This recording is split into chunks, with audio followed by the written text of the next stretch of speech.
Hello and welcome everyone to our next episode of Help and Trade podcast, where we give space to entrepreneurs and their startups. My today's guest is Juliette, who is an entrepreneur here in Basel, and I actually met Juliette previously in Toastmasters. It so happened that someone suggested me to welcome Juliette on the podcast because she could be an interesting guest to inspire others towards entrepreneurship. And so here we are. Juliette, if you don't mind, I would like you to introduce yourself. So please, the stage is yours. Thank you, Stefan. I'm Juliette, and as I said, I'm a portrait photographer, and I've gotten into this maybe 5 years ago. I originally developed websites, and the clients that came to me are mostly, women my age or a bit younger, but a bit older, and they also needed imagery for their websites. So I started getting back into photography because that was what I'm interested in from the start. When I just finished school, that's what I wanted to do. But somehow I got off track. Anyhow, I helped them get images for their websites, and I realized they also need portraits. So I was taking their portraits when I then got really more involved, and I wanted to develop the skill and really hone in on it. Did you have to study for it, take some courses in order to become a professional portrait photographer? Absolutely, yeah. I mean, that's a whole different genre than just, other types of photography. And as every genre, you really have to learn the skill. You learn about the lighting on the face, what the differences are. At first, I couldn't really distinguish between the shadows on the face and under the chin and all that. And it's very important that you understand that and you learn the skills of lighting. Yes. And in the beginning, I was also so fascinated that you could do this with natural light. That's all I wanted to do, because to me, that's heavenly, to take real light and work with it when you have nice window light, for instance. Outside, it can be a little more tricky, but if you have a really big window, there's a lot that can be done. And so your clientele, gentlemen or ladies or gentlemen, do they have a preference? Do they specifically say, I want to have pictures which are taken outside? Or is it you being the one who is driving the place of taking the photography? Well, some clients do actually. They have a preference. They want to be taken in a certain environment, and that's totally fine. We work with that, with whatever options that we have. Most people, when they come to me, they really don't know. They're so nervous. Like, everyone hates being in front of the camera. They dread it, actually. There's no ideal time to do it, because you would have to get a haircut before, or lose pounds or gain pounds, whatever. There's never a perfect moment. And then it's my job to understand that when people come, they're not really comfortable at all. And then what I do is I talk to them. I figure out why they want the image and for which purpose. If it's for a website, there are very other restrictions that I have or challenges. But I try to understand what they're really looking for. And when I get to know them, I also better understand how they see themselves. And it's really interesting that most people will just come right up to you and tell you what they don't like about themselves. And then you can, take that into consideration.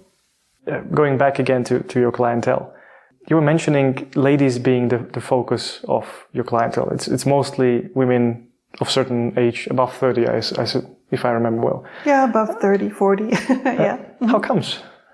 Why? It's because I learned the skill of taking portraits of women, especially because they see the world differently, mostly, than men. They look at themselves differently than men look at themselves. And knowing what is hard to accept about aging, or, how an image can be flattering or unflattering, makes all the difference.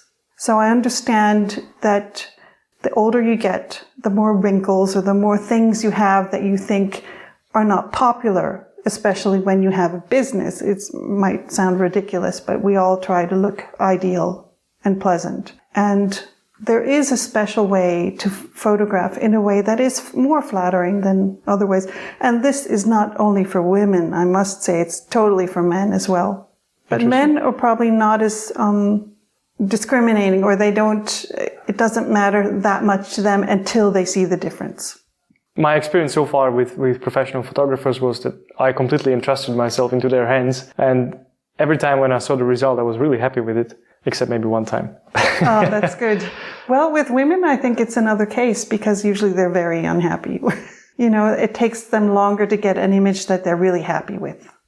Yes, but that means also, as a professional photographer, I assume you're doing hundreds of pictures during a session. I do take high volume. Yes. You take the photography, and that's the core business that you do. Do you do also something as, for example, Reimaginary of the photography, bringing it somehow online, using some digital tools to extend the life, for example, of a photography itself? Or it's purely you take the picture and that's the product, besides, of course, all the work before it?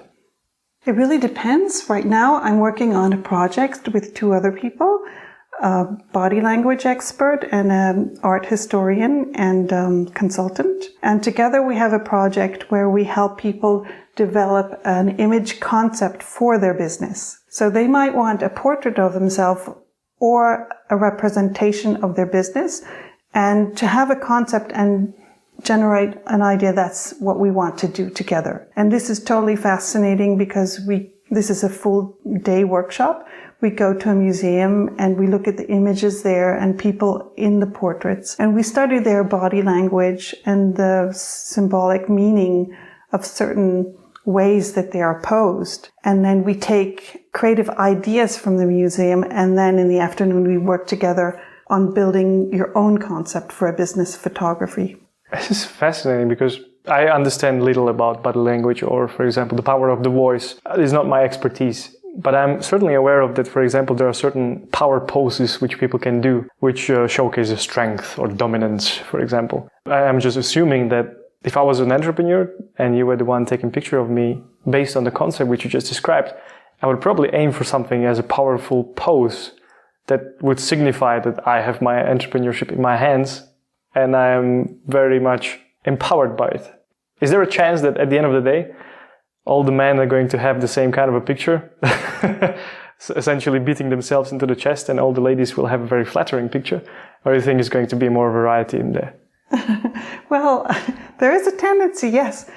We have different body language, women and men, but it's very interesting that you say that, and we would work exactly with that. You would probably choose, when you go to the museum and you would choose an image that you like, you would automatically and intuitively choose such an image that represents that. Sometimes it's even hard to put in words. And then we would look at your body language and see also, does it fit the role that you have in your company? So it's interesting. This way we can generate ideas. I have a client, for instance, she's an artist, and she did want to have something where she's striving upwards, looking to the sky to reach higher. And she's a painter, and she does other artwork as well. And we came up with this idea that she's jumping in the air and she's extended towards the sky, and there's a ladder reaching down from the sky. And there's also some other props there to give some clues. And we now did this image and I'm really happy with it. Yeah. This is awesome. Now I understand better why people wanted us to talk to, because there's way more into the photography that audience needs to understand than just purely taking a picture and that's it. So Juliette, thank you very much for coming. It's really awesome talking to you so far. If you don't mind, I would like to shift our focus more on the entrepreneurial side of your journey so far.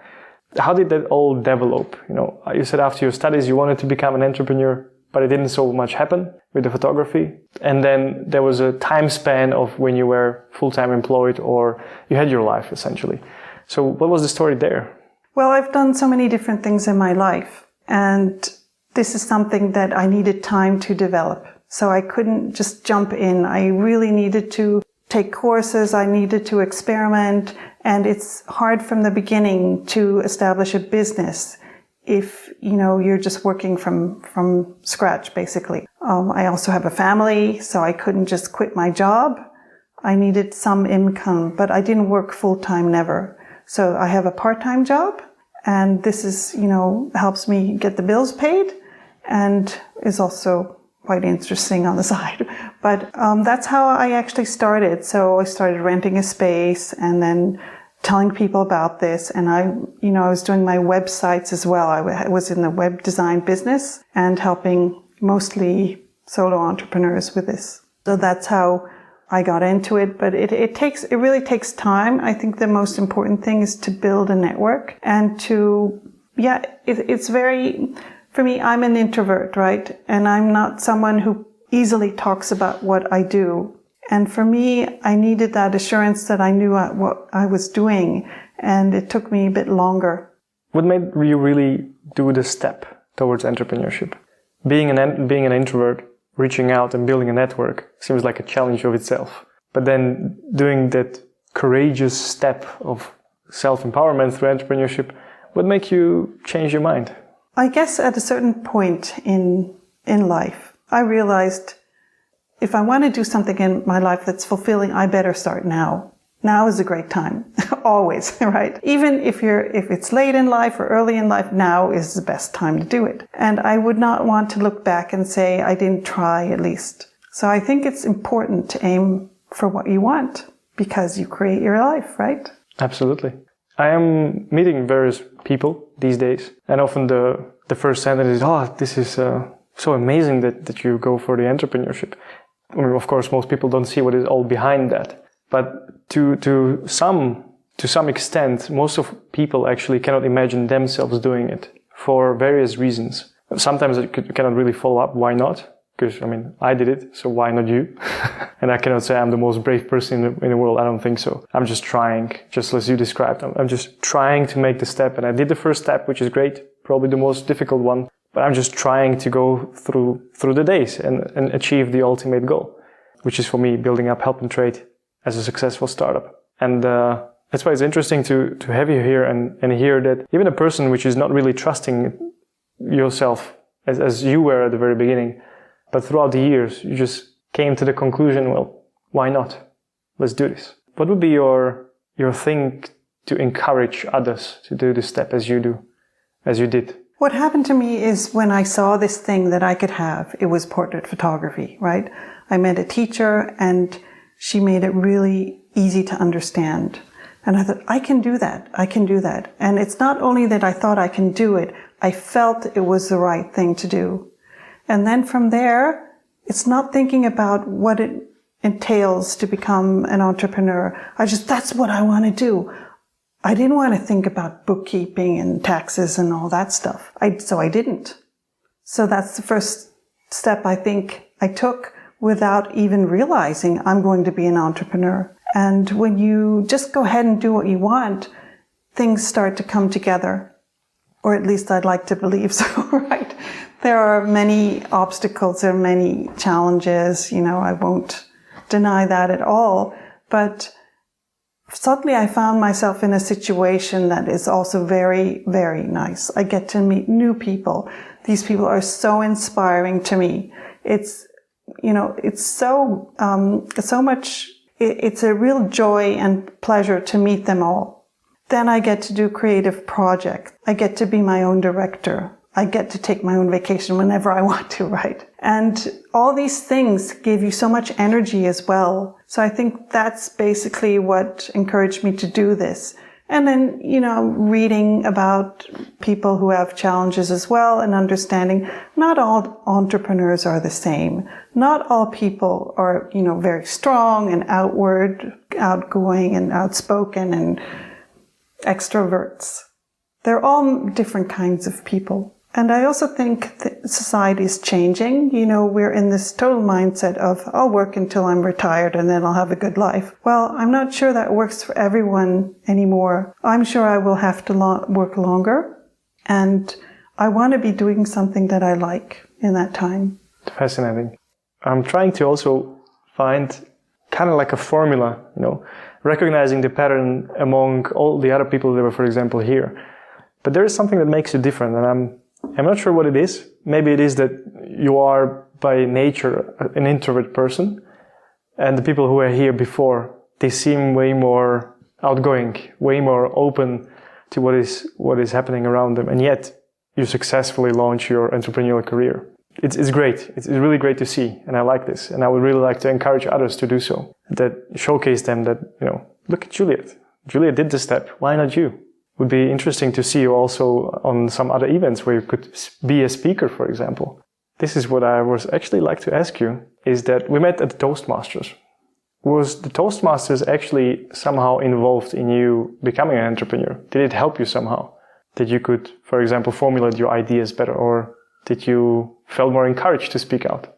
It's really interesting that you asked that question. I think I first went to Toastmasters many years ago when I was doing web design, and I had this idea of establishing an online business. And I had a part-time job at the time. I was very frustrated. I just wanted to leave. And I thought, listen, I'm going to make it online, right? I'm going to make an online business. And then I realized I cannot say one sentence in front of the camera without messing up. I was totally frustrated there as well. And that's why I went to Toastmasters, because I thought I can learn public speaking there.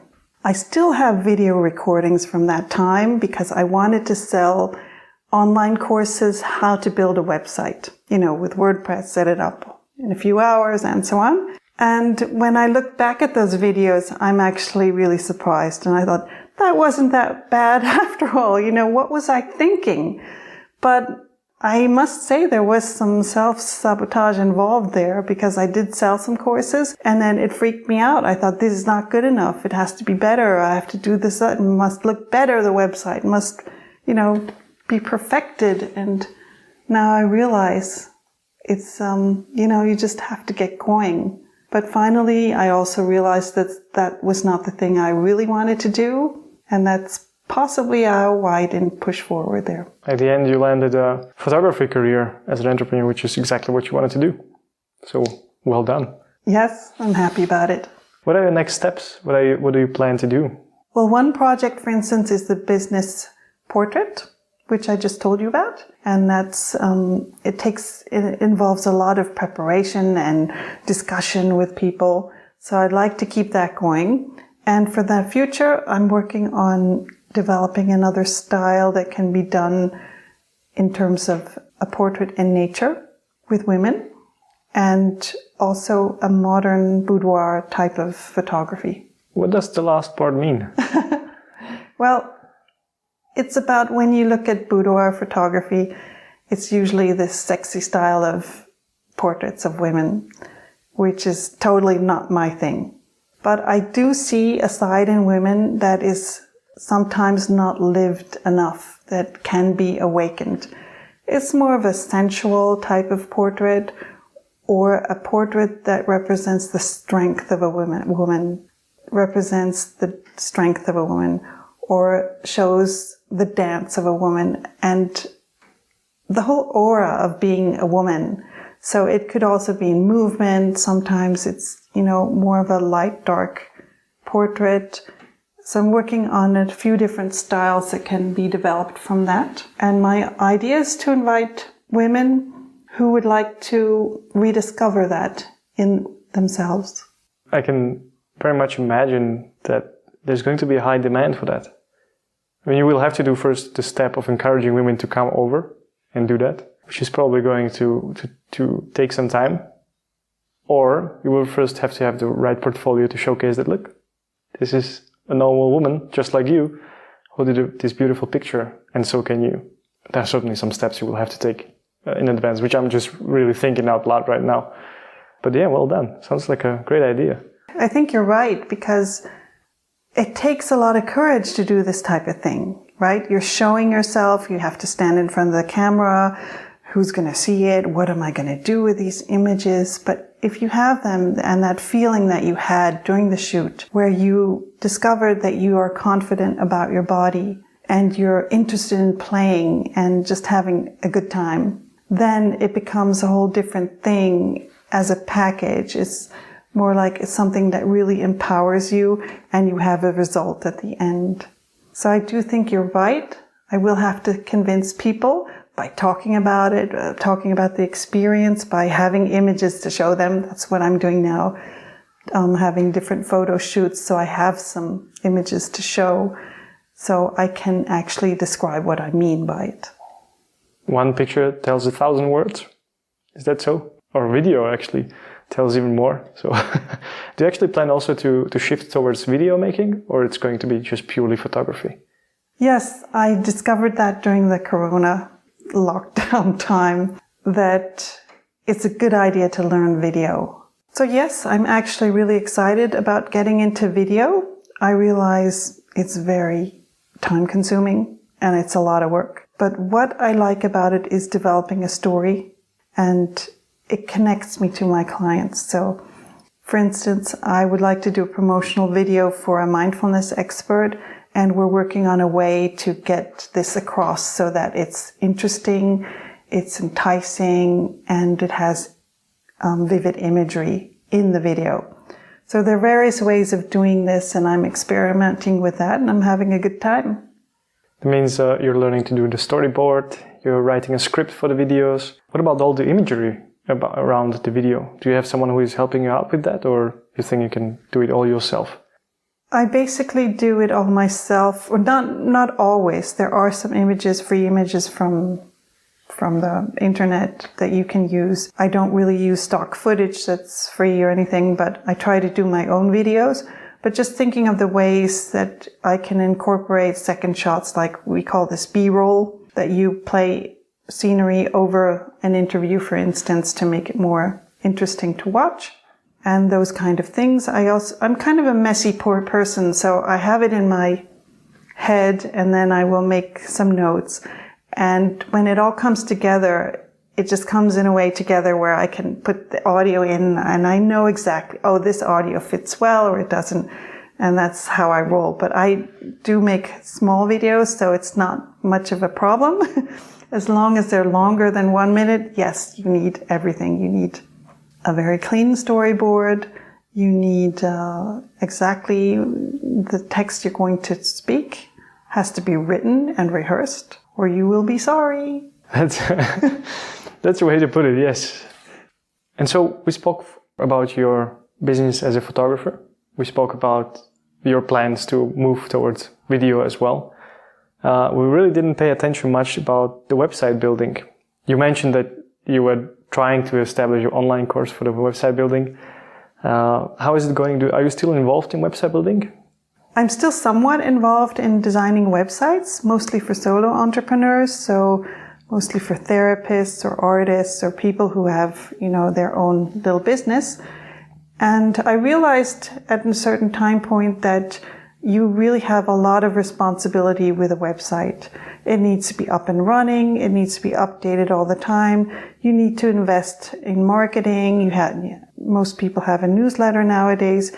It's quite time consuming. And I think it gets a little bit, there's so many things to do to get your word out that I help people with that mostly. So it's less the technical development of a website that I do now, but mostly like I work as a web coach, helping people just get their content ready, because usually that's the main thing. That's the main challenge that they have. As soon as a company is larger and they need things like a shop and so on, they mostly go to agencies anyhow, because agencies can help them in many different ways and they take all the responsibility on. So I, as a single person, do not want to have a server and, have all that ready. So I mostly focus on helping people directly through workshops and coaching. So you're involved from hands-on developing websites to actually being the oversight. That being said, you mentioned also marketing and, for example, SEO. Are you involved in that as well? Do you also plan or create a strategy with the people about their online presence? I do. I'm not so much involved in SEO. I think you need nowadays a real expert for that. So helping people with their website for me means coaching them. Usually they have no idea how to arrange their content. They don't know how to design the homepage, for instance. And they're so thankful if someone can just take that for them and help them. So they will have to do the work. That's definitely the case. But usually I go look at it around the other way. I look at their website in terms of what would a visitor want to see, what would make them very happy and and also confident about connecting. And so you just flip the whole thing around and start to formulate things that you know that can be helpful to the visitor so that you can get their interest. And then in terms of design, you can put it up in a way that is not overbearing, that people don't know what to do next. It's also important that you give them a visual lead so they know where to lead their eyes and what to read and what to do. So for instance, for a website, you could give them 3 things to do on the homepage, and that would be important for them. So should they download something and print it out? Or do you want them to watch one of your videos? Or do you want them to read the blog? You have to give them something really interesting, like a solution to a problem, so that they will even start to click around, else they're gone within 3 or 4 seconds, right? It's interesting to see how broad the variety of your knowledge is, where your path took you so far, just because you were trying to be entrepreneurial. I mean, you touched website creation, now photography, now you're going towards video making. It's really interesting to see. Juliette, unfortunately, we are coming to an end of our podcast, time-wise, not context-wise. Nevertheless, I would like to ask you, what would be your suggestion for people that would like to follow in your footsteps, that would like to take the step towards entrepreneurship? What would be your words to encourage them? Well, first of all, I'd say, don't follow in my footsteps, right? Build your own footsteps. Well, I would say, if you can identify a need that people have, and you understand how you could serve them, and you are passionate about what you want to do, then just go ahead and do it. Don't think about it twice. Just give it a try. You can tell yourself, try this for 3 months and see what happens. I can always end it, right? Sometimes I think we're in this mindset that if I do something, it will be for all eternity. Well, it won't. You can give yourself a time to just try it out, have all the freedom you want. If I'd have known this a couple of times, I would have just tried things out, but I thought it had to be, it was set in stone once I started. So I would just say, go do it and, don't think about it too much. Don't overthink it and have fun with it. And if you discover it was the wrong thing to do, then just change your course, right? So fail as much as possible. Just go out and do it. That's really encouraging. Thank you, Juliette, very much for your words. And now, please share your contact details. Where can people reach out to you, connect with you, how to do that? Sure. Thanks for having me, Stefan. My website is at Juliette Fong-portraits.ch. And if you want to connect with me, I'd be very happy to. Thanks. It's Juliette double T? Juliette double T, Fong-portraits.ch. Juliette, thank you very much for being a guest on our podcast. I think your story is very inspiring. I understand why people wanted us to talk together. And also your work with photography, I had no idea there is so much about it that you actually can learn, can exploit as a ways of doing photography. And I'm definitely crossing fingers that you're going to get as many customers as you can handle, essentially, and make them happy. So thank you for being a guest. And I think for our audience, this will be a very nice story to listen to. Dear audience, thank you very much for being here, listening to our podcast together with Juliette. And don't forget to share your thoughts and ideas with us on our social media, whether it's a Facebook/helpandtrade, or it's a LinkedIn page that we have, or Twitter, Instagram, even Pinterest nowadays. So don't be afraid to reach out to us, connect with us, and tell us what's up. And also, if you have any interesting guests, go ahead and suggest it to us. It will be nice to have them here. Juliette, again, thank you very much.